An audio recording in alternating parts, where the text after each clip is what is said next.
A week before the apocalypse hit, I was huddled in the storage room, shivering, while my foster mother's harsh scolding echoed from outside the door. It's already 5 o'clock and you're still playing dead. What kind of girl is as lazy as you? Get up and start cooking now. Before she even finished, Zhao Hunan burst into the room. Seeing me still in bed, she let out a loud bang as she violently kicked my storage chest. Sleeping? I'll give you something to sleep about. She twisted my ear and didn't let go until I begged for mercy. Then she left in a huff. I looked around and realized I was still in that cramped, narrow storage room. I've actually been reborn. My previous life was a living nightmare. The extreme cold of minus 60 degrees lasted for 3 months, and it wasn't over yet. It started with power rationing and burst pipes. Then the rivers froze over, and even the underground aquifers turned to ice. Society ground to a complete halt. To survive, people had to venture out to hack through ice for water and scavenge for fuel. But I never expected that the firewood and water I risked my life for would be given away to outsiders by my foster family. In the end, my foster parents used me as a bargaining chip for 2 bundles of wood, selling me to become someone's human heater, to warm their hands and feet. Since childhood, Zhao Hunan pampered her own 2 children, but treated me, her adopted daughter, with nothing but abuse. Li Gensheng always turned a blind eye to it. They even kicked me out, telling me that if I didn't find food or fuel, I wasn't allowed back home. As for the siblings, Li Chun is a manipulative green tea, and Li Dan is a brainless simp. They both love sacrificing others' belongings to showcase their own virtue. I rubbed my forehead, but before I could gather my thoughts, from outside the door, I heard my younger siblings rummaging through my backpack.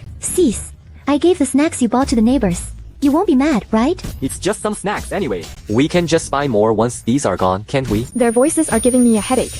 This cold snap has already lasted for a week. I must prepare for the upcoming apocalypse. I had no time for Zhao Hunan's nonsense. I just took out my phone, ordered some takeout for them, and finally got her to leave. Then, I knelt down to organize the junk box they had knocked over. These were old things my adoptive parents hadn't touched since they moved in, supposedly left to me by my biological parents. Suddenly, my fingertips brushed against a hard box wrapped in oilcloth. Unwrapping the layers, I found the 3 jadeite bracelets, thick as pigeon eggs, and a pearl necklace, laying quietly inside. The emerald green glowed with a soft, translucent luster even in the dim light. My heart suddenly tightened. In my past life, I thought these were just worthless fakes. Zhao Hunan even used them to prop up a table leg. They were eventually lost in the chaos of the apocalypse. It wasn't until a week before my rebirth that I saw similar jadeite bracelets at a scrapyard. The collector treated them like treasures. Only then did I realize that they were old pit ice jade from the Ming Dynasty. And this necklace is made of Republic-era seawater pearls, priceless and impossible to find. My fingertips traced the tiny character Su engraved on the inside of the bracelet. That was my biological mother's surname, the only keepsake they left me, and my only hope for survival. I wrapped the jewelry bundle tightly in an old scarf, my palms slick with cold sweat.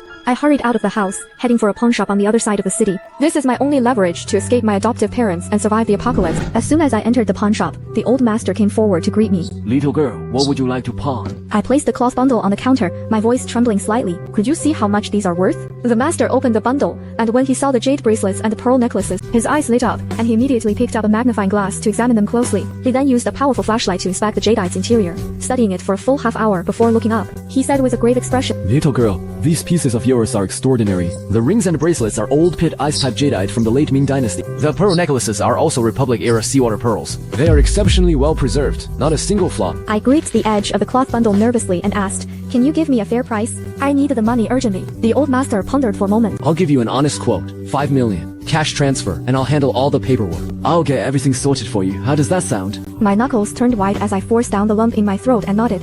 Okay, thank you. This wasn't just a huge sum of money. It was the protection of my biological parents' spirits from above. When the text notification arrived confirming the 5 million yuan deposit, I hid in the alleyway next to the pawn shop. I couldn't help but cry for 10 minutes. In my previous life, while being abused by my adoptive parents and sold off like merchandise, I wondered countless times if my real parents would ever find me. Only now do I realize that they had long ago left me a way out. The temperatures continue to drop as the shadow of the apocalypse draws near. I know I don't have much time left. I must use this money to make full preparations as quickly as possible. I will never let the tragedies of my past life repeat themselves. I headed to the bank with the 5 million. The teller asked with a smile. Hello, how can I help you today? I'd like to open 3 accounts, split the funds between them, and withdraw 50,000 in cash. The teller processed everything quickly. I returned home with the cards and cash, hiding the bank cards in a secret compartment in the storage room wall. That secret corner had held my private savings for over a decade. No one had ever found it. The night passed. By 5 a.m., the sky was still a murky gray. The icy wind howled as it lashed against the windows, bone-chillingly cold. Suddenly, someone kicked my flimsy bedroom door with a heavy thud, and Zhao Hunan's impatient voice rang out. Ratchet girl!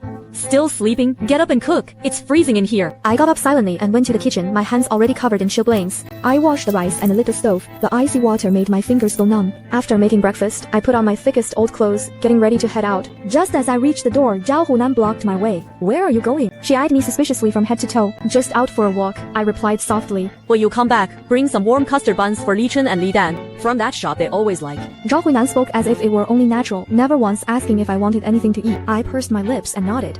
All right. As I walked out, a childhood memory suddenly flooded back. I once asked her through tears, Mom, why do you only buy custard buns for them and not for me? She had shoved me away impatiently. Because they're younger than you. You're the eldest. You should put them first. She used that excuse for 20 years. It wasn't until I grew up that I truly understood. They don't need a reason. They simply see me as an outsider. Years ago, Li Gensheng and his wife couldn't conceive, so they sought to adopt me. But unexpectedly, just months after the adoption, Zhao Hunan fell pregnant, and with twins no less. From a moment on, my status in the family plummeted. I used to be grateful to them for taking me in. I did all the housework from a young age. In winter before dawn, I would go out to work and earn money to help support the family, yet they never treated me as one of their own. Gratitude is one thing, but I will never forgive them. In the apocalypse, they sold me for just 2 bundles of firewood, leaving me to suffer through cold and hunger every day. I didn't dare linger outside any longer. I bought the custard buns Zhao Hunan demanded and headed home. The moment I stepped inside, I heard the happy laughter of the family coming from the living room. Li Dan was sharing amusing stories from school. Li Chun was acting spoiled, begging for new clothes, while the parents laughed and indulged them. That laughter felt incredibly jarring. I left the buns on the table and retreated to the storage room, lying on my narrow cot, carefully planning how to use the 5 million. Don't put all your eggs in one basket. Naturally, I had to save some and spend the rest. A portion for savings, and a portion for use. After all, the extreme cold will eventually end, and humanity will return to normalcy. So, I plan to deposit some in the bank, convert some into gold, and keep some cash on hand for emergencies. Ultimately, I decided to put 700,000 in the bank and exchange 600,000 for gold to keep on me, with another 50,000 in cash for immediate needs. The remaining 3 million plus would go toward renting a house and stockpiling supplies. Early the next morning, just as I finished washing up, Zhao Hunan marched over and jabbed my forehead with her finger. Looking at me with utter disappointment, she barked. You're out wandering around every day? Don't you know how to find a decent job? The neighbors are all talking behind my back, saying I've raised a lazy, gluttonous, and ungrateful wolf. I kept my head down and remained silent. Well, say something. Zhao Hunan raised her voice. You had such a great opportunity after graduation, yet you just quit. Now you're just freeloading at home. Don't you have any shame? I clenched my fists and couldn't help but retort. I only quit that job at the foreign firm because you made a scene at the office and forced me to. You said if I left town, I'd never come back and would abandon the family. I did that for your own good. Zhao Huinan's voice shrilled immediately. The world out there is complicated. For a young girl like you, What if you get scammed? it's better to stay home where we can look out for you. Look out for me. I let out a self-deprecating laugh. By looking out, you mean making me do all the chores, work for your money, and be a free nanny for my siblings. Li Gensheng walked out of the room at that moment, scolding me with a frown. Xiaoyu, how can you talk to your mother like that? She's doing this for your own good. Why are you so ungrateful? I'm ungrateful? I looked at him. Dad, haven't all the chores I've done and the money I've earned been enough to repay you for raising me? You ungrateful brat. How can you be so heartless? Zhao Hunan was livid. She lunged forward and swung her hand at me. Zhao Hunan's slap landed squarely on my face. We took you in from the orphanage, fed you, clothed you, and put you through college. And this is how you talk to us now? Arguing with people like them is a complete waste of breath. To avoid raising Zhao Hunan's suspicions, I had to endure her nagging for over an hour. The moment I stepped out the door, I finally let out a long sigh of relief. Li Gensheng and his wife did raise me, but after years of slaving away for them, I've long since repaid that debt. From now on, I'm living for myself. I took out my phone and called a real estate agent. They picked up after just 2 rings. Hello, are you looking to rent or buy? I'm looking for a villa in a nice area with high privacy. Ideally move-in ready. Budget is not an issue. I cut straight to the chase and the agent responded eagerly. You've come to the right place. We have a villa complex nestled against the mountains. It's very quiet, and some units are fully furnished. Are you free to take a look now? I can show you around. Sure, I'll be right there. I hung up and took a taxi straight there. At the complex, the agent was already waiting at the gate to show me around. As you can see, the scenery and air here are great. The further in we go, The more affordable the price. He pointed to a 2-story villa at the far end. this one is only 50,000 a month. It's fully furnished and equipped, completely move-in ready. You won't need to buy a thing. I took a walk around the villa. I nodded in satisfaction. The lighting and privacy were both excellent. I'll take it. Let's sign a 1-year lease. The agent's eyes lit up. Great. I'll get the paperwork ready right away. Once your fingerprints are registered, you'll have full access. Feel free to contact me if you have any questions. Contract signed. Fingerprints registered. Until the world ends, this house is mine to modify however I wish. Even if the landlord found out, he could never brave the blizzard to come for me. Once the agent left, I didn't waste a single second. With one call, I summoned the city's largest professional reinforcement crew. In less than an hour, the roar of heavy machinery echoed from outside the villa. 3 massive yellow excavators rolled into the courtyard like steel beasts, followed closely by a construction crew of over 20 men. Along with 2 concrete mixers and a truck loaded with steel structural components, the foreman was a dark-skinned, booming-voiced, middle-aged man. Clutching a tablet, he strode quickly toward me. Miss Su, regarding the structural reinforcement and the extreme insulation you requested, we'll be working to the highest national standards. It can withstand sustained temperatures of -100 degrees and ground frost heave. I nodded and pointed to the villa. Time is tight. Better start work today. Understood. Rest assured. The foreman gave a wave, and the entire villa area instantly transformed into a frantic construction site. Excavators began digging deep trenches around the perimeter of the house, preparing to lay down additional insulation foundations. Workers bustled about, hauling heavy composite insulation panels and alloy frames. Amidst the deafening clamor, a large excavator at the back of the villa was clearing the foundation of an existing storage room according to the blueprints. Suddenly, clang! The screech of metal striking something hard made everyone stop in their tracks. The edge of the excavator's bucket had cracked open an unusually massive concrete slab, and the opening wasn't solid. Instead, it revealed a pitch-black, bottomless hollow. The veteran driver scrambled out of his seat. Shine the high-intensity flashlight into the crack. Something's not right down here. I hurried over and saw that once the wooden floorboards were lifted, a climate-controlled, light-shielded opening was revealed. The foreman leaned in to take a look. This looks like an old basement. The previous owner likely didn't even know it existed. I suppressed the surging joy in my heart. Feigning composure, I asked, "Is it safe in there? Are there any potential hazards?" The foreman guaranteed it. "It's likely just an ordinary basement." It's dry and well insulated. I'll go down with you to check it out. As I followed him into the basement, I was completely stunned. A space of several hundred square meters, with dry and smooth walls. The temperature was much warmer than outside. A perfect natural insulated storage. Seeing my satisfaction, the foreman smiled and made a suggestion. This place is perfect for stockpiling. We can add another layer of insulation boards, install independent heating, and add damp proofing. It'll be warm and cozy. If you're not satisfied, you don't have to pay a cent. My eyes lit up. Really? That would be wonderful. Please get it done as soon as possible. Don't worry, we'll have it finished for you today. He immediately arranged for the workers to adjust the plan. By that afternoon, the basement renovation was complete. Installation, heating, and damp proofing, everything was in place. Overjoyed, I handed each worker a 200 yuan red envelope. "Thanks for your hard work. This is just a small token of my appreciation." The workers thanked me, packed up their tools, and left. As dusk fell, the cold wind became increasingly bitter. I hurried to leave and head back to that so-called home. Li Gensheng's apartment building happened to be right across from the villa complex. I could see it clearly just by standing at the window. Zhao Hunan was always complaining about Li Gensheng's incompetence, leaving the whole family eyeing the villa district across the street with envy. When I got home, Zhao Hunan was sitting on the sofa watching TV. She shot me a look of pure annoyance. You're never home. What kind of shady business is keeping you so busy out there? I changed my shoes and responded expressionlessly. "It's nothing. I just saw some old belongings left by my biological parents. I got some cash and I'm deciding how to use it." Zhao Hunan's eyes narrowed. How much did you get? You're just a young girl. Don't let people swindle you. Why don't you let me hold on to it? I'll save it for you. "No thanks. I have my own plans." I avoided her gaze and walked straight into the kitchen to prepare dinner. As usual, after cooking dinner for the family, I retreated to my cramped little bed. I began to make a detailed list of the supplies I needed to buy. By now, the temperature outside had already dropped to minus 30 degrees Celsius. However, such lows happened occasionally in previous years, so no one cared too much. Everyone went to work and school as usual, with no sense of urgency to stockpile supplies. But having lived through the frozen apocalypse, I knew that in just 1 week, the temperature would plummet. The daytime lows would even reach minus 60 degrees Celsius, far beyond the limits of human endurance, and even that was not the lowest point of the apocalyptic cold. In my past life, a basin of water left outside would freeze solid in 3 minutes.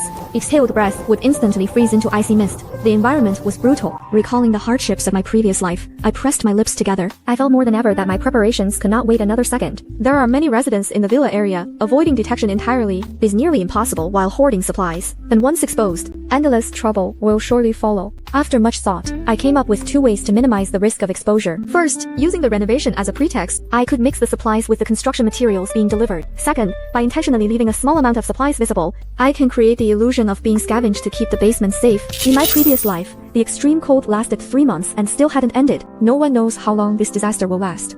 So I must stockpile as much as possible to be prepared for anything. Before starting the procurement, I drafted a long shopping list and got up just after 4 a.m. the next day. It was still dark, and the cold wind howled, cutting like a knife across my face. It was too cold to leave any skin exposed. I sighed. The storage room was drafty. The quilt was paper thin, and I'd wake up every day with stiff fingers and purple toes. The weather forecast showed a low of minus 35 degrees Celsius. The sight was chilling, but knowing it would only get colder, I could only grit my teeth and finish washing up. Zhao Huinan was awake too. Seeing me go obediently to the kitchen to cook, she opened her mouth to speak but found nothing to complain about. After breakfast, I headed straight to the wholesale market. As soon as I entered, I was stopped by Boss Wang, the wholesaler. "This is a wholesale market, no retail. Go to the supermarket if you want rice or flour." I met his gaze and said directly, "I'm not buying retail. I want a ton of rice, a ton of flour, 2,000 catties of B-brand grains, and 1,000 catties each of rice flour, rice noodles and potato noodles, plus 5,000 catties of dry noodles." Boss Wang cut me off with a wave of his hand, as if he just heard a ridiculous joke. "How many bags do you think that pocket money of yours will buy? I don't have time for your little games. Now beat it."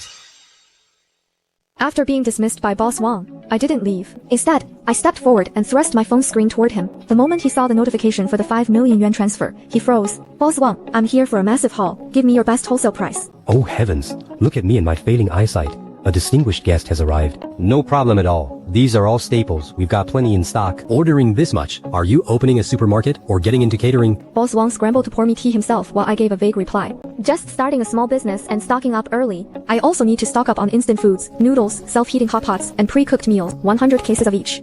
Also 50 cases each of sausages, canned fish, and cured meats, and 50 cases each of compressed biscuits and chocolates. You got it. Need any seasonings? My hot pot bases are top sellers. Boss Wang gave his enthusiastic recommendation, I'll take them. Max out the seasonings, especially the hot pot bases. Give me a few extra cases of those. I added. Next, I contacted a water wholesaler for 5,000 cases of bottled water, 1,000 large cowboys, 100 high-capacity insulated storage tanks, water purification tablets, de-icing agents, and 10 small portable ice melting heaters. The wholesaler asked, clearly taken aback. All that water and heaters? Is there some specific project you're working on? The weather's been getting colder lately. Just stocking up on water in case of an emergency. I explained. Arrange the delivery ASAP. I'll send you the address shortly. I didn't overlook cold weather gear or daily essentials either. At the workwear store, the owner asked with a smile. Young lady, buying so many thermals and down jackets. Are these for employee bonuses? Something like that. I also need 50 electric blankets, 30 thick cotton quilts and down duvets, wool socks, and 100 pairs each of fleece-lined gloves and earmuffs. I checked my list as I spoke. I'll also need coal, firewood, diesel, gas canisters, and fuel tablets. The more, the better. The owner quickly jotted everything down. Don't worry, these are all high-demand items. I'll give you the wholesale price and have them ready for you today. Finally, I headed to the hardware store and the pharmacy. The hardware store owner asked, I need 2 silent diesel generators, 100 cans of diesel, plus emergency lights, flashlights, and spare batteries. Are you preparing for some extreme weather? Exactly. It's always better to be prepared. I nodded. Give me baseball bats, axes, and stab-proof vests too, plus antifreeze and snow melt.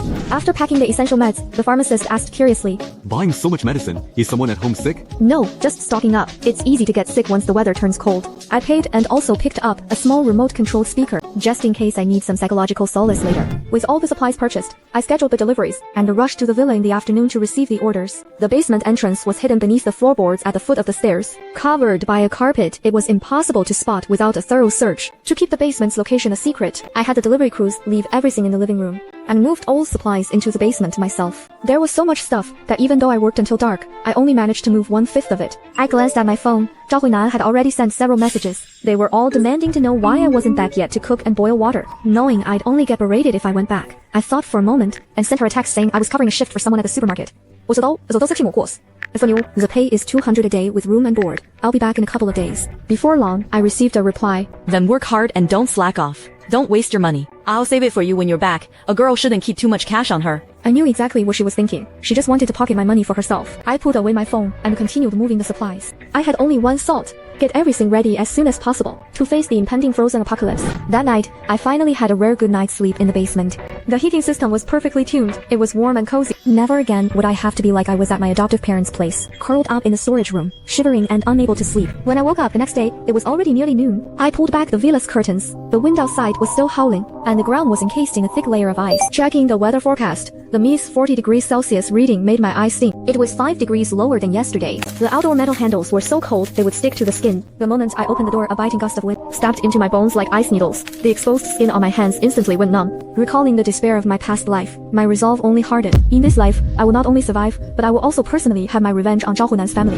In the evening, I specifically chose the time when the neighbors were returning from work and ordered another batch of basic supplies to be delivered to my adoptive parents' house. Once the apocalypse hits, these items will become the last straw that breaks those sanctimonious saints. Just as I reached the building, I ran into Grandma Song, who was bundled up in a thick cotton coat. She stared at the supermarket staff behind me, who were hauling several large full boxes, and grabbed my arm, her face full of shock. Xiaoyu, isn't this way too much? Just these thermals and firewood must have cost you over 10,000 yuan. I smiled and waved it off. Grandma Song, it wasn't that much, just a few thousand yuan. The weather is getting colder by the day. Stocking up gives me peace of mind, just in case things become hard to find later. You're just being too cautious, child. No matter how cold it got in the past, it never came to this. Grandma Song shook her head, her eyes filled with disapproval. I ran into a few more familiar neighbors on the way, and someone teased me. Xiaoyu, are you opening a convenience store or something? Buying so much stuff, aren't you afraid it'll all go bad? I gave the same reason, that I was just stocking up in advance. It's getting cold, and I don't want to keep heading out. They didn't press further, but their faces were etched with clear mockery. Stocking up on thousands of yuan worth of supplies just because it's a bit chilly. In their eyes, I was probably nothing but a fool. I lowered my head to hide the smirk on my lips. This was exactly the effect I wanted. I deliberately let them see the hoard of supplies at my adopted parents' place, all for the sake of my upcoming plan. Let them laugh for now.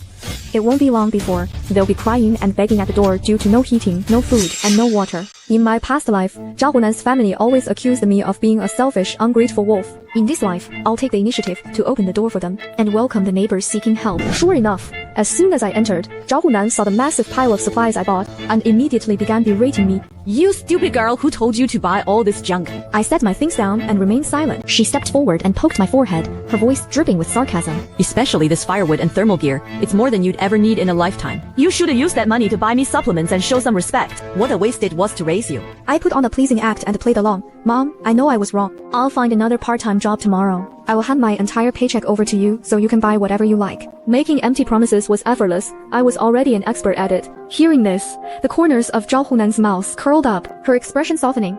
She glanced at me and said, That's more like it.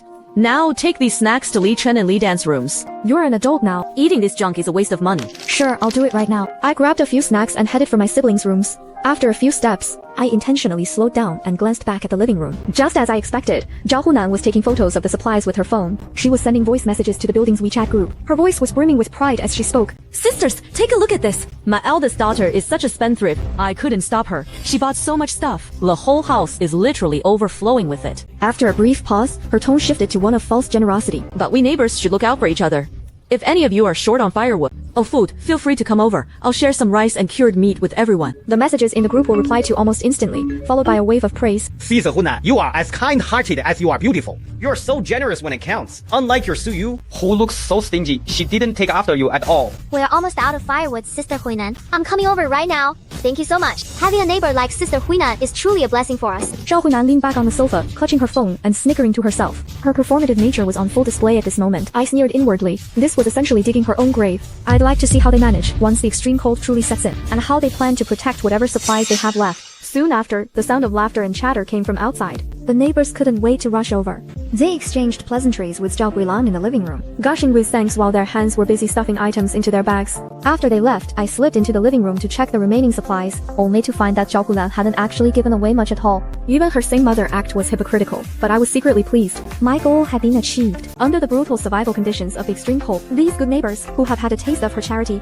will be the ones to personally snap this family's last lifeline. Returning to the villa that night, the warmth of the basement was deeply reassuring. I made up my mind to settle things with my adoptive family once and for all tomorrow morning. The extreme cold is upon us. I will stay hidden in the warmth of my basement, watching Zhao Hunan's family frozen like popsicles and starved like monkeys, paying for the sins of their past lives. Early the next morning, I quietly returned to my adoptive parents' home. I installed several miniature cameras in hidden corners of the living room, then tiptoed into the kitchen and packed up the induction cooker, the kettle, the heating equipment, and all the pots and pans. After leaving, I sorted and tossed them into different trash bins. Back at the villa, I immediately ordered BBQ, chicken tenders, grilled wings, river snail rice noodles, pork intestine noodles, as well as pizza and hot pot takeout. Starting tomorrow, temperatures will plummet, and the extreme cold apocalypse will officially begin.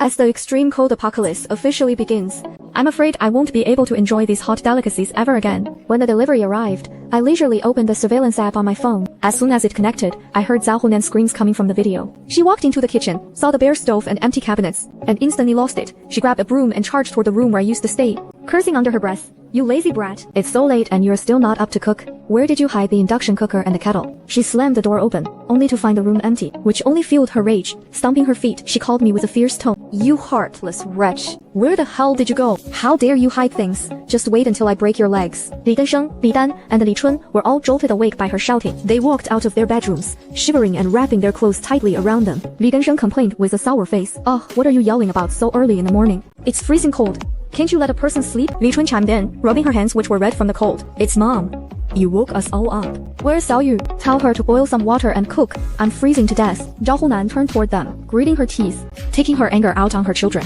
Stop mentioning that ingrate. She's run off somewhere, just to slack off. She took the induction cooker, the kettle, and all the pots and pans with her. What the? That stupid girl took everything. Li Gensheng's face was full of disbelief, his voice rising several octaves, clearly pained by the loss of his property. Those things cost money. How dare she? Li Dan cursed. She's out of her mind. Those things aren't hers. We were just too good to her, and that's why she's forgotten her place. Li Chun also frowned, saying with a look of disgust, if she has the guts, she better not come back.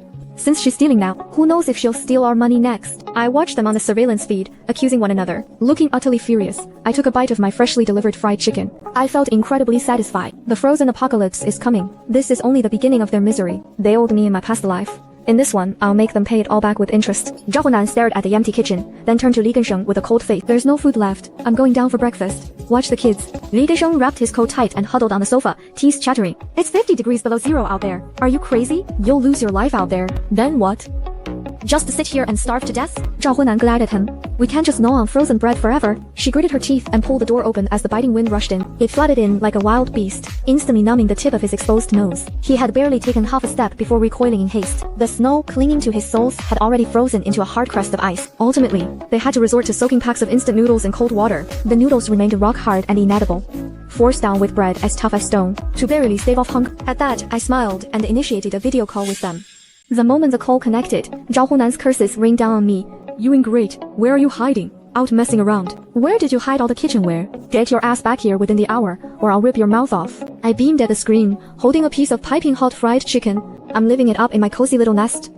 As for your kitchenware, I threw it in the trash ages ago. Don't you dare. Leave it with rage. Cao Hunan pointed at the screen and shrieked, You disrespectful brat, we raised you for nothing. Li Gensheng scrambled to grab the phone, his face pale with cold. Xiaoyu, stop fooling around. Bring those things back immediately. We paid good money for them. They can't go to waste. I took a leisurely bite of the chicken and drawled, Paid for them, huh? Which piece of kitchenware in that house wasn't bought with my hard-earned money? You never spend a dime, yet you have the nerve to shamelessly demand them now. Li Gensheng's face turned beet red with rage as he lashed out. You ungrateful, heartless beast. We should have never raised you. Staring at his frostbitten purple face, I burst into laughter. If you've got the guts, come and hit me. It's 70 degrees below zero out there. Do you even dare to step outside? Stay home and enjoy gnawing on your frozen bread. With that, I hung up on them. Before long, the outside temperature plummeted to minus 85 degrees Celsius. The streets were deserted, and even the air seemed frozen solid. Occasional piercing screams were torn apart by the icy wind the moment they escaped, vanishing without a trace in an instant. Zhao Hunan's family barely scraped by for a few days on instant noodles and rock-hard frozen food. They stared at the rice, but without cooking utensils, all they could do was swallow their saliva in hunger. Meanwhile, I was nestled in a velvet sofa in the basement, wrapped in a thick blanket. Was a steaming pot of spicy beef tallow hot pot simmering on the table before me. On the surveillance feed, Cao Hunan was clutching a rock-hard frozen bun, gnawing it with a painful grimace. Li Dan and Li Chun were scuffling over the very last bite of instant noodles. That's mine. Let go, Li Chun screamed, refusing to let go of the noodle cup. I saw it first. Li Dan shoved her aside. You're just a girl. You won't die if you eat a bit less. Their faces were purple with cold, and their snot had frozen into ice shards. I picked up a piece of tender beef brisket and some noodles soaked in rich broth, listening to the curses and whimpers from the monitor. The hot pot tasted 10 times better than usual. Think about how they treated me back then. Now they must swallow the bitter fruit they've sown. On the third day, Li Dan's goddess, the green tea girl, showed up, and their situation finally saw a change. Wrapped in a thin cotton jacket, the green tea girl was shivering uncontrollably. She started crying as soon as the door opened. Li Dan, my aunt's family kicked me out. I have nowhere else to go. Please, let me stay with you. Zhao Huinan frowned and refused immediately. No, another person is another mouth to feed. We don't even have enough for ourselves. Ma, please, just say yes, okay? Let her stay. Li Dan stomped his feet in frustration. Li Chai's just a girl, and it's freezing out there. Sending her out is a death sentence. Li Chun chimed in as well. Mom, let her stay. She might have a way to get us more food. Unable to withstand Li Dan's relentless pestering, Cao Hunan finally gave in. As expected, green tea brought an alcohol stove and several small bowls. They could finally manage to boil some porridge and have a hot meal. Watching them looking somewhat comfortable on the monitor, a cold smirk curled on my lips. They're still living far too comfortably. I picked up my phone and sent a few messages to the neighborhood WeChat group. Uncles and aunts, my family still has plenty of supplies. Firewood, food, even extra hot water. My mom says neighbors should look out for each other. So if anyone needs anything, feel free to come to our place to collect it. I hope we can all pull through these difficult times together. The moment the message was sent, the group chat exploded. Xiaoyu, you're such a thoughtful and sensible girl. Thank you so much to your family. Our gas ran out ages ago. I didn't think we'd make it, but now there's finally hope. Sister Huinan is so lucky to have raised such a kind-hearted daughter. I sneered to myself.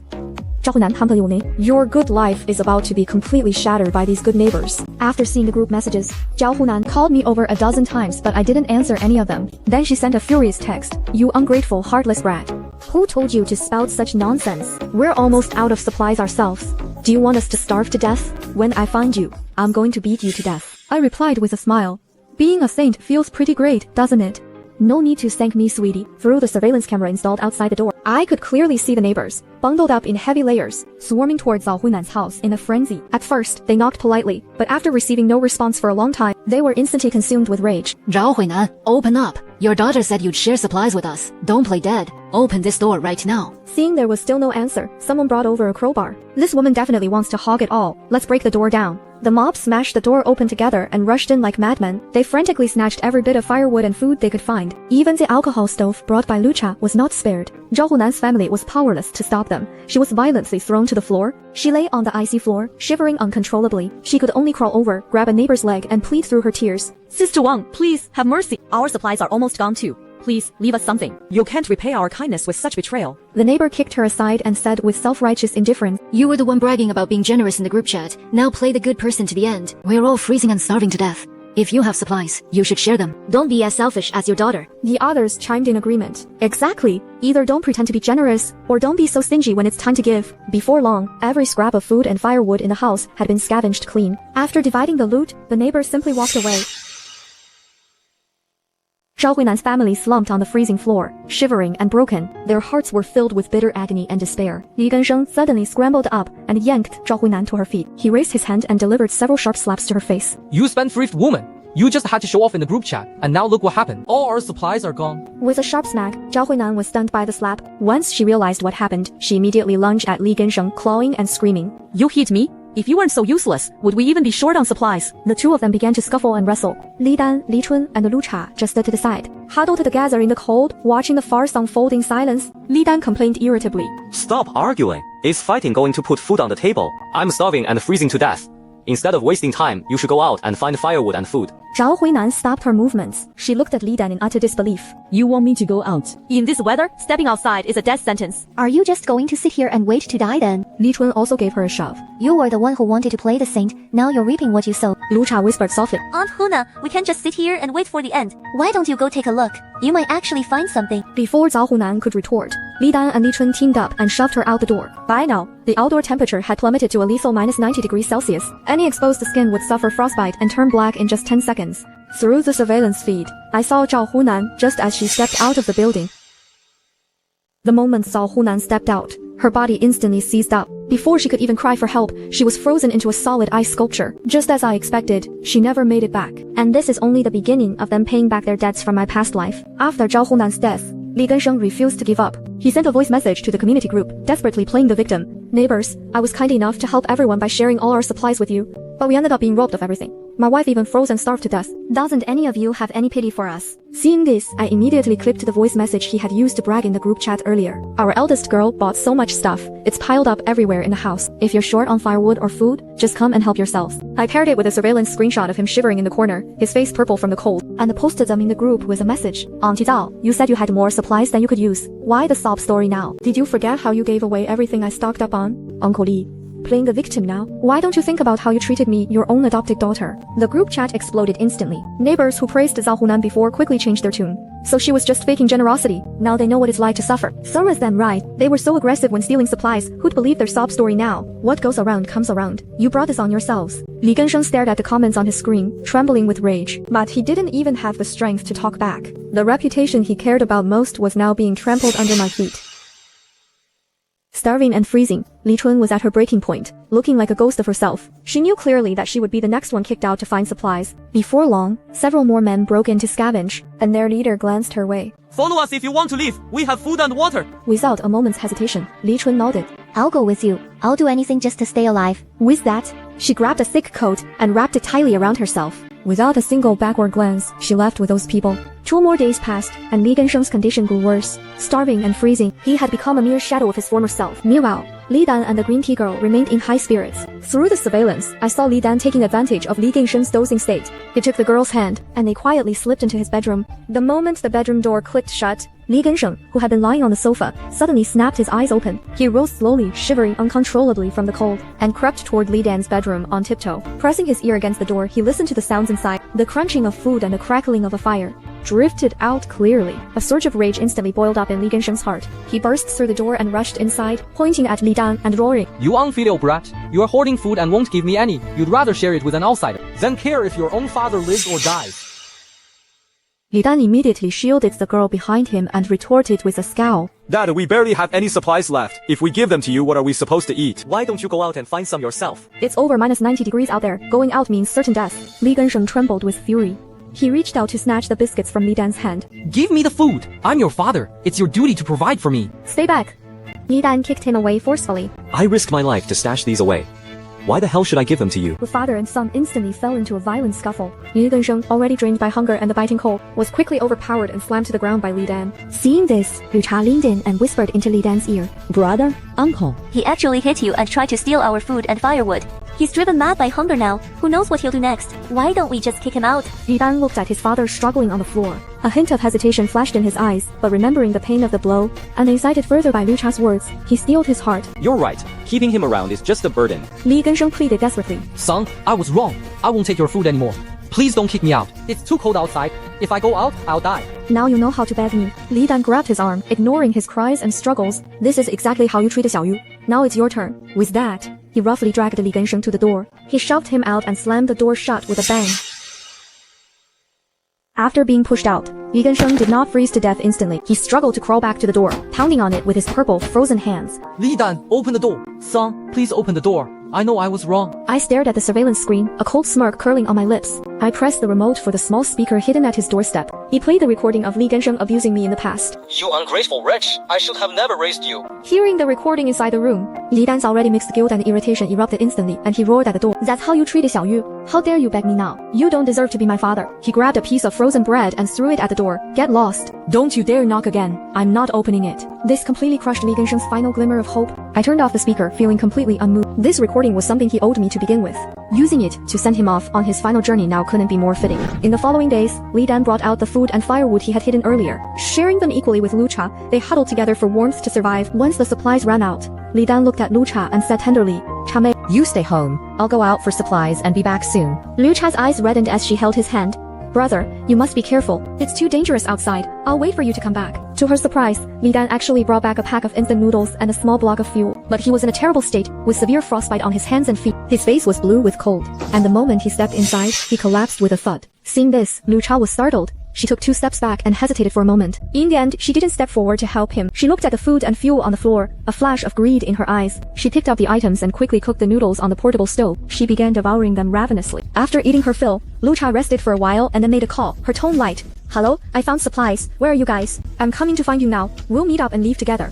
Hanging up, she glanced at the unconscious Li Dan without a shred of pity.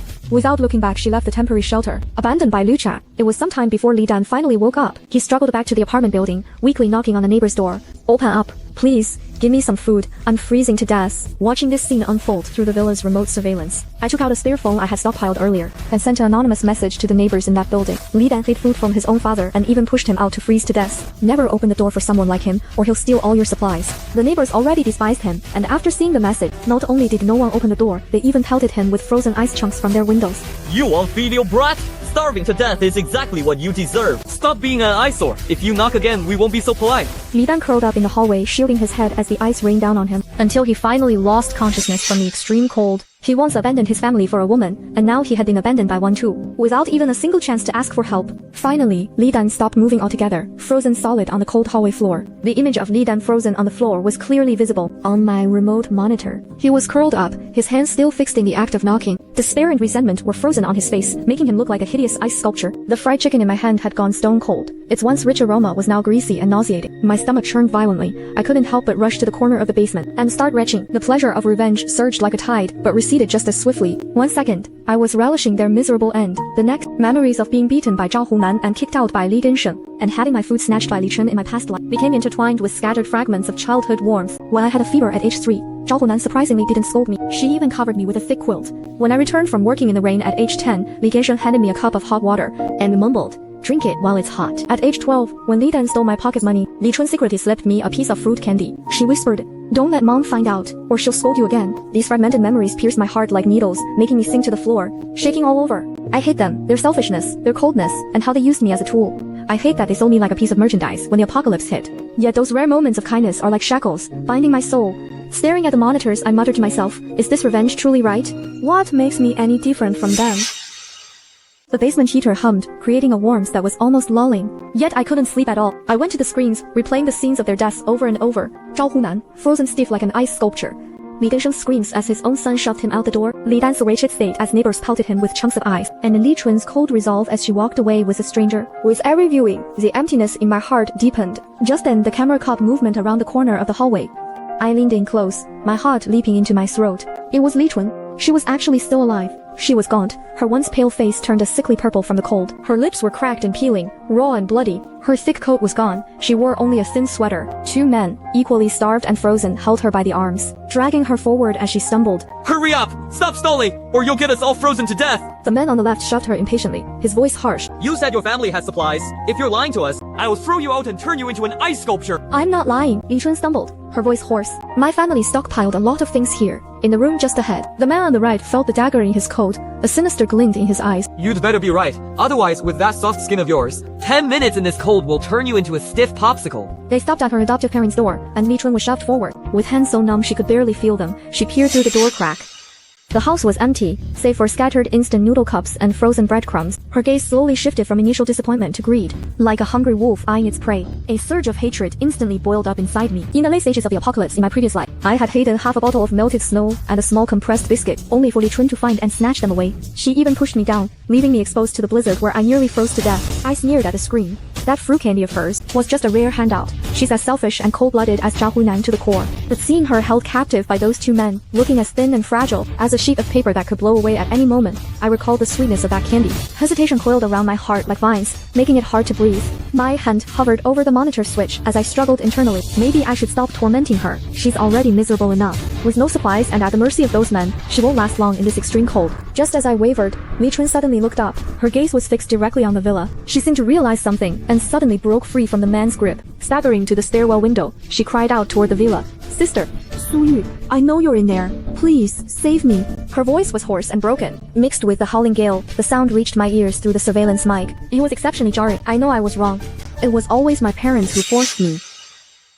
He wailed, beating his chest in feigned agony. They made me steal your things and call you an ungrateful wolf. If I didn't listen, they wouldn't give me anything to eat. When we were kids, I gave you candy because I truly saw you as my sister. His tears slid down his frozen cheeks, instantly turning into beads of ice. Sister, please? For the sake of our childhood bond, just give me a bite to eat. Give me a thick coat. I'm freezing to death. If this keeps up, I really am going to die. The two men beside him saw this and began to jeer along. See that? Open the door now or we'll break our way in. Don't do this the hard way. We know you've stockpiled supplies. If you're smart, you'll share them. Hurry up or don't blame us for getting rough. I watched his tearful performance, my fingers clutching the hem of my clothes. My nails dug deep into my palms. His tears looked so real, his tone so aggrieved. If it were the me from my previous life, I would have softened long ago. But now, I only find it pathetic. I whispered a retort to the screen. Truly saw me as your sister. Then when you snatched my very last bite of food, why didn't you think of our bond then? When you pushed me to shield you from the blizzard, where was the thought of that candy? The emptiness was slowly replaced by hatred.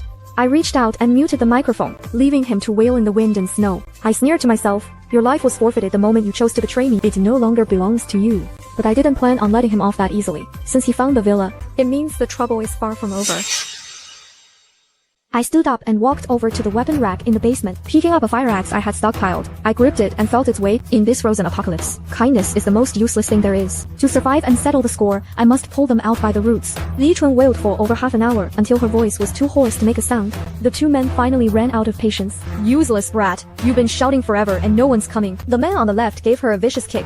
Move it! We're looking elsewhere. If we don't find supplies, we're ditching you. No, I'm not going. Li Chun clung to the corner railing, sobbing and screaming. My sister must be nearby. She's just hiding from me. Su Yu, sister, open the door. The man on the right grabbed her arm impatiently. You still want to wait? We'll all freeze to death if we stay here. Move! I stared intently at the surveillance screen, watching them drag Li Chun away until they vanished at the end of the hallway. A plan was already forming in my mind. I knew they wouldn't just give up. The supplies in this villa are their last hope. They'll definitely try to find a way in. Instead of waiting like a sitting duck, I got up to check the villa's defenses. The electric fence atop the perimeter wall was already live. I'd replaced the door locks with specialized high-security ones. Several tripwire alarms were hidden throughout the yard. I had prepared all of this specifically. Originally, it was to deal with post-apocalyptic raiders. Now they're coming in handy.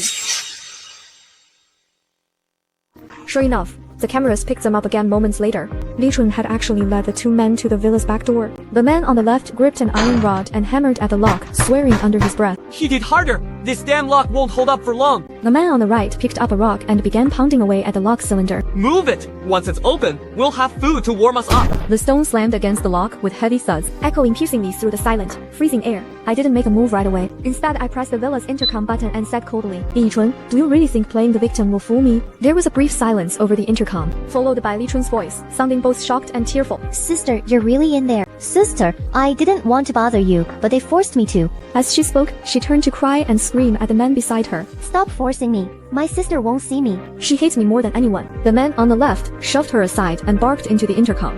Whoever's inside, be smart and open the door right now. Otherwise, we'll break the door down and you'll pay for it once we're inside. We'll take all your supplies and you'll regret ever crossing us. Sister, please just open the door. Li Chun's voice was pleading, and she even let out a few muffled groans, as if she were being beaten by the man. They have knives. I'm scared they'll hurt you. Just open the door, give us some food and firewood, and we'll leave immediately. I promise I'll never bother you again. Even if I starve or freeze to death, I won't come back to haunt you. Her acting grew more convincing as she feigned a struggle with the man. Stop it. My sister is a kind person. She'll give us a chance. I sneered and pulled up the surveillance feed for the villa's back door, so that they could see me through the monitor by the door. On screen, I was wearing a thick down jacket, holding a steaming cup of milk tea in my hand. Steaming cup of milk tea in my hand. Behind me, a freshly cooked Chongqing spicy hot pot sat on the dining table, its red oil bubbling, steam swirling in the air. Compared to their purple frozen faces and the starving figures, we were in two completely different worlds. Wangsang, I pointed to the hot pot behind me, my voice as cold as the icy wind outside. Li Chun, have you forgotten how you treated me when we were kids? I once hid half a bottle of milk, too precious to drink, only for you to snatch it away. You even pushed me into waist-deep snow, laughing and saying, serves you right for being selfish. It's better if you freeze to death. Where was your sense of family back then? Li Chun's face turned deathly pale instantly, her eyes darting around, too afraid to look at the screen as she stammered her excuses. Sister, I wasn't thinking straight back then. I was young and foolish. I didn't mean it. I regretted it later. Not on purpose. I raised my voice, the hatred from my past life, surging like a tide, nearly bursting through my chest. Were you not thinking straight when you snatched my last biscuit too? Or when you lied to Zhao Hunan, saying I stole your new hair clip, letting her beat me with a broom for half an hour? Were you confused then too? Li Chun, you're selfish and cold-blooded to the core, just like Zhao Hunan. You love stepping on others to get ahead, treating my kindness as your license to walk all over me. Seeing Li Chun's lies exposed, the man on the right looked even more menacing. He swung an iron rod and smashed the monitor, shattering it instantly. Fragments scattered across the snow.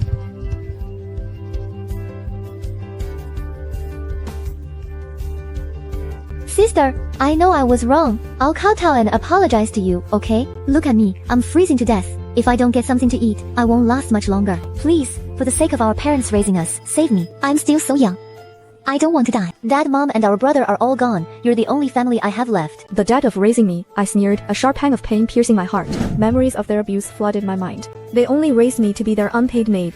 It to pave the way for you and your brother. I started working at 13, handing over every single penny to Zhao Hunan. Yet she wouldn't even buy me a new winter coat, leaving me to freeze day and night and starve. Back then, why didn't they think about their so-called kindness? And why didn't you ever consider that I was your family too? I took a deep breath, suppressing the churning emotions within. My voice became cold and resolute. Li Chun, you want supplies? Fine, but you'll have to trade your life for them.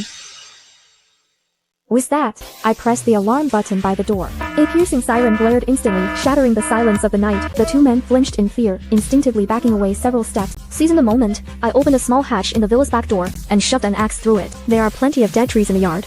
Chop 100 jin of firewood, and I'll give you 2 packs of instant noodles. But if you dare try any tricks, or come a single step closer to the villa, this electric fence isn't just for show. In minus 90-degree weather, getting shocked is no joke. Li Chun and the two men exchanged hesitant, uncertain glances. Chopping 100 jin of wood in this bone-chilling cold, where every swing takes every ounce of strength, was a near impossible task. But the lure of 2 packs of instant noodles was simply too much to resist. It was the only hope they had to survive a few more days. 100 jin? You're intentionally making things impossible for us. The man on the left roared. Take it or leave it, I replied coldly. I leaned against the window, my voice flat. I'm not the one starving, anyway. You have half an hour. Chop enough or get lost. In the end, the two men took the axes after all, and began chopping firewood in the yard. They shivered violently from the cold, their fingers barely able to grip the handles, each strike accompanied by a heavy, ragged gasp. Before long, their hands and feet began to turn purple and stiff. Li Chuan stood to the side with her arms crossed, not helping at all, just staring fixatedly at the small window, her eyes full of venom as if she were plotting something.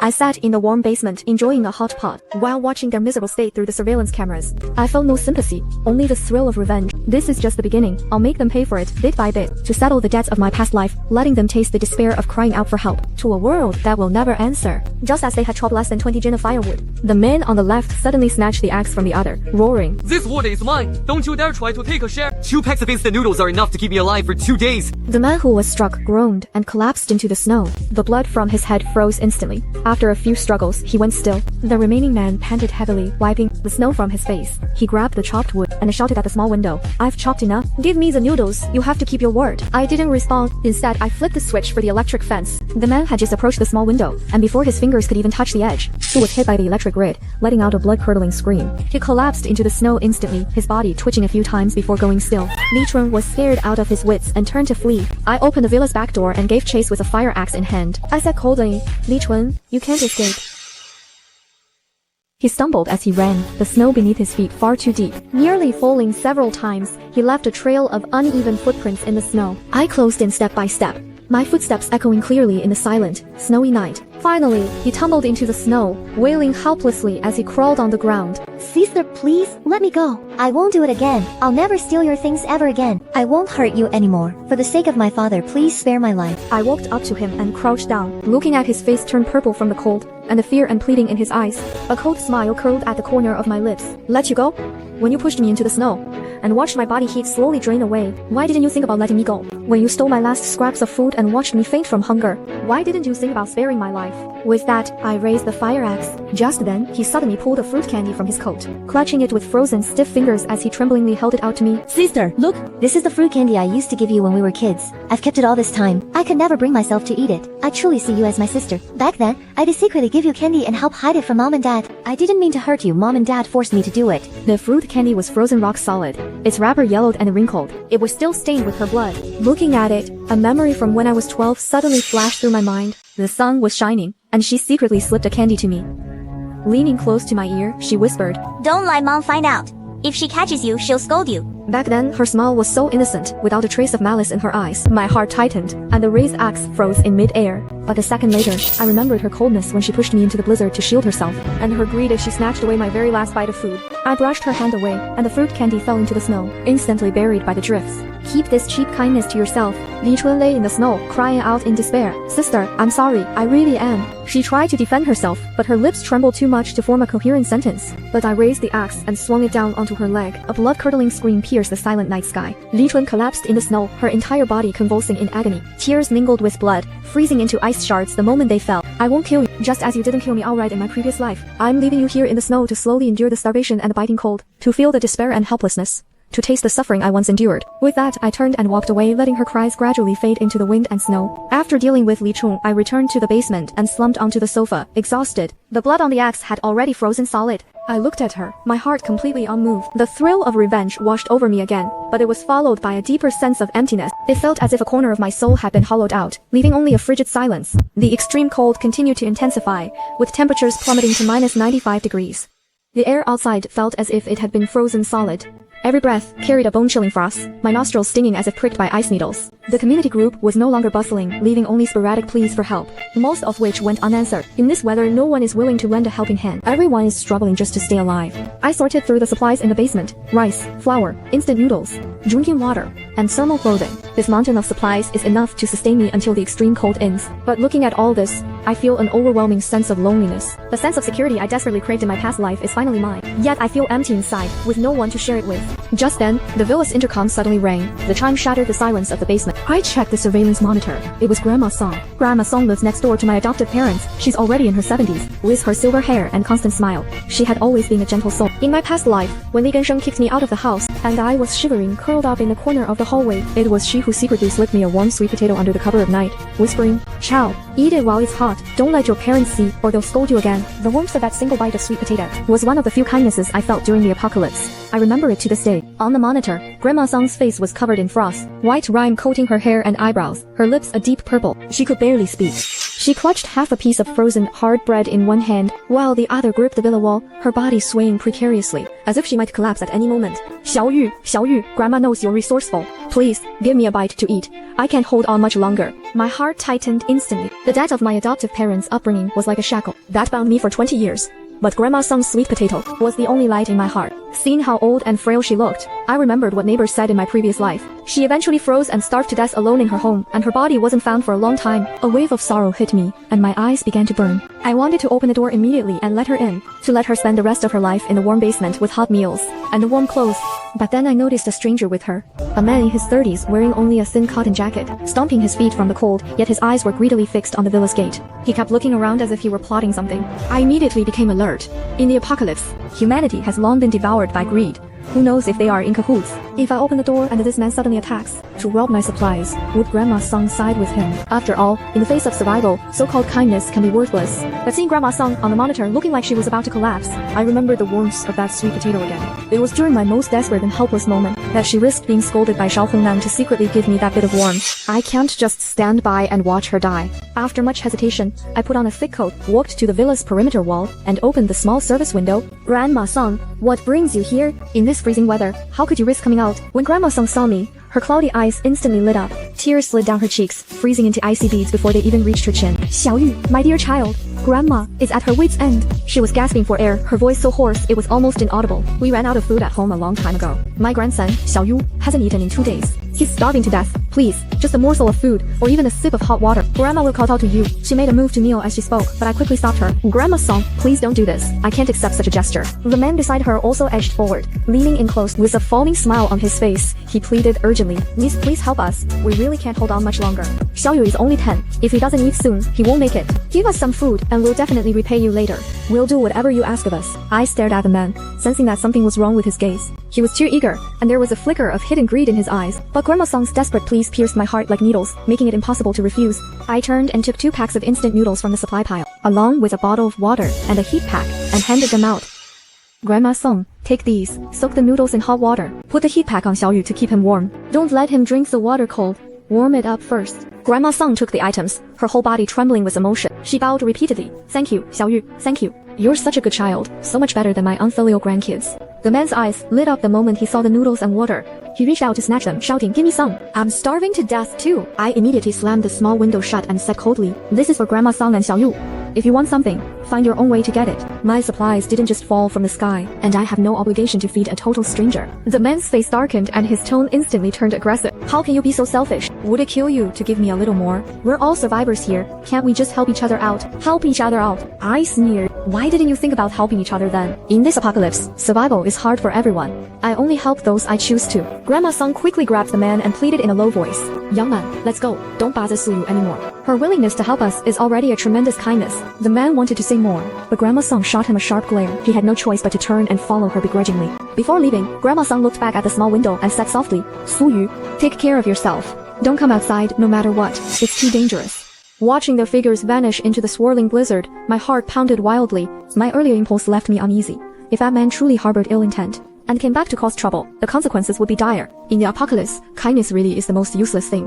One slight misstep could lead to disaster. Back in the basement, I sat on the sofa, unable to calm my nerves for a long time. Grandma Song's sweet potatoes were the last bit of warmth in my heart, but that warmth is so incredibly fragile in this dying world. I didn't know if she and Xiaoyu would survive, nor did I know if I'd ever be this kind again. Just then, the man's figure suddenly appeared on the surveillance monitor. He had actually sneaked back and was hiding in a corner opposite the villa. He stared fixedly at the villa's gate, his eyes burning with greed and resentment. He kept snapping photos of the villa's layout with his phone. My heart sank. I was right. He wasn't really seeking help. He was scouting the villa, waiting for a chance to seize my supplies. I immediately activated the villa's defense system, cranking the electric fence to its maximum voltage. The courtyard alarms were all on standby. I felt a secret sense of relief that I hadn't opened the door or given that man any opportunity to strike. To survive the apocalypse, you must cast aside all weakness and become cold and ruthless. I repaid Grandma Song's kindness. She's on her own for the rest of the way. 3 days later, a violent explosion shattered the silence of the villa district, making the basement walls tremble.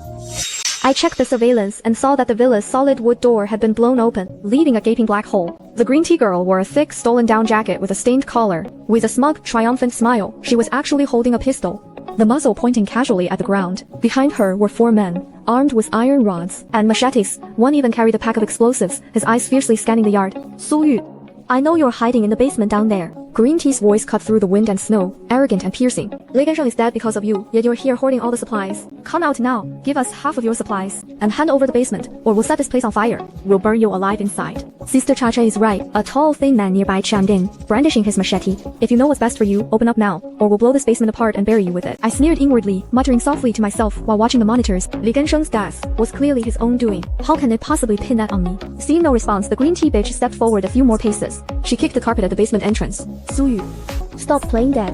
I know you're in there. Li Dan loved me so much. He even kicked out his own father for me, only to be killed by you in the end. I'm holding you accountable for this. I didn't respond immediately, watching their every move through the cameras instead. They scoured the courtyard, and soon spotted the basement entrance hidden under a carpet at the corner of the stairs. Found it! She must be hiding in here, the man carrying the explosives shouted, reaching out to pry up the floorboard. Wait! Wani! The green tea girl stopped him at once, and shouted toward the basement below. Her voice was laced with a threat. Su Yu, I'll give you one last chance. Li Dan died because of you. You owe him your life. Now, give us half of your supplies and get the hell out of here yourself. I might let you live, otherwise, we'll use these explosives and level this place. There won't even be enough of you left for a burial. Hearing the words, Li Dan was killed because of you, made my heart ache with a sharp sting. Though I detested Li Dan's selfishness and his brainless obsession with that woman, and hated how he joined Zhao Hongnan in bullying me, there was a time in our childhood when he showed me a flicker of kindness. I remember once I accidentally broke Zhao Hongnan's favorite porcelain bowl. She was chasing me with a feather duster when Li Dan suddenly yelled, Mom, someone's at the door for you. He lured her away just to help me escape. She even secretly slipped me an apple, telling me to hide until Mom's temper cooled down. Even though she later became increasingly violent and selfish, that spark of kindness is something I have always remembered. But then I remember, in the apocalypse, for the sake of that green tea girl, she pushed her own father out to freeze to death and stole the half bag of flour I'd hidden. Her death was the inevitable result of her own repeated wrong choices, and once that green tea bitch was done with Li Dan, she ruthlessly abandoned him. She watched him collapse from the cold, concerned only with snatching the supply, and now she's brought a mob to rob me. A woman like that doesn't deserve to exist in this world. I took a deep breath, suppressing the surge of emotions within me, and pressed the basement intercom. My voice was icy, devoid of any warmth. You green tea bitch, do you really think you can do anything to me? You're the one who killed Li Dan, not me. You played with his feelings to get him to scrounge for supplies for you, to protect you, only to rob him when he was at his weakest. You left him all alone in that freezing hallway. You are the real murderer. You're lying. She shrieked in rage, her voice sharp and piercing. It was you. You're the one who deliberately sent those messages in the group, luring the neighbors to rob the gens. You're the one who drove them to their deaths. Li Dan only got frostbites because he was looking for food for me. It's all your fault. If it weren't for you, we never would have ended up like this. I am not the one in the wrong. I raised my voice sharply, and the hatred I'd suppressed for years exploded in my words. They're only paying for what their family did to me. Their fate was their own making. It has nothing to do with me. Cut the crap! Why are you wasting your breath on her? A burly, thuggish-looking man beside her shouted impatiently. Green tea, don't waste time with her. Just blow it up. With a vicious look in her eyes, Green Tea snarled into the intercom. Last chance. Are you opening this door or not? No, I said decisively, without a moment's hesitation. Fine, then don't blame me for being ruthless. Green Tea stomped her foot in rage and barked an order to the man beside her. Blast it! Blow this basement wide open. I want to see just how much longer she can hide. The man carrying the explosives stepped forward, about to set the charge on the floor. At that exact moment, I pressed the button for the trap I had installed. With a deafening crash, the floor at the basement entrance suddenly gave way, forming a pit over 2 meters deep. Green Tea and half her gang didn't even have time to react before falling right in. The pit was filled with ice I had stored in advance, with temperatures plunging below -100 degrees. Those who fell in instantly let out blood-curdling screams. Their bodies stiffened before my eyes, and within seconds, all movement stopped. They were frozen solid. The remaining 2 were instantly zapped by the surrounding electric grid. Their bodies convulsed as they collapsed, weapons clattering to the floor, unable to ever get up again. Green Tea, standing further back, had avoided both the pit and the electric grid, pale with terror, and her legs trembling. She turned and tried to flee. I threw open the basement door, gripping the fire axe, and rushed out. Green Tea, I called out coldly, you're not getting away. She ran frantically, stumbling through the snow. As the hood of her down jacket fell back, her hair was instantly coated in white frost. I closed in step by step, my footsteps echoing sharply in the silent, snowy night. Finally, she lost her footing and slipped. She collapsed heavily into the snow, her knees slamming against the ice as tears of pain streamed down. Please, spare me. I won't ever do it again. Prostrate in the snow, she looked back at me, her eyes wide with terror. I'll be your slave. I'll help you guard the supplies. Cooking, cleaning. Please don't kill me. I just want to live. I walked over and crouched down in front of her, looking at her tear-streaked face. A cold smirk curled on my lips. Spare you? Did you spare Li Dan? You exploited his feelings, using him as a mere tool to get supplies. You robbed him of his last scrap of food and firewood, then abandoned him, leaving him to freeze and starve to death in -90-degree weather. Do you really think I'm going to let you off the hook? I didn't mean to.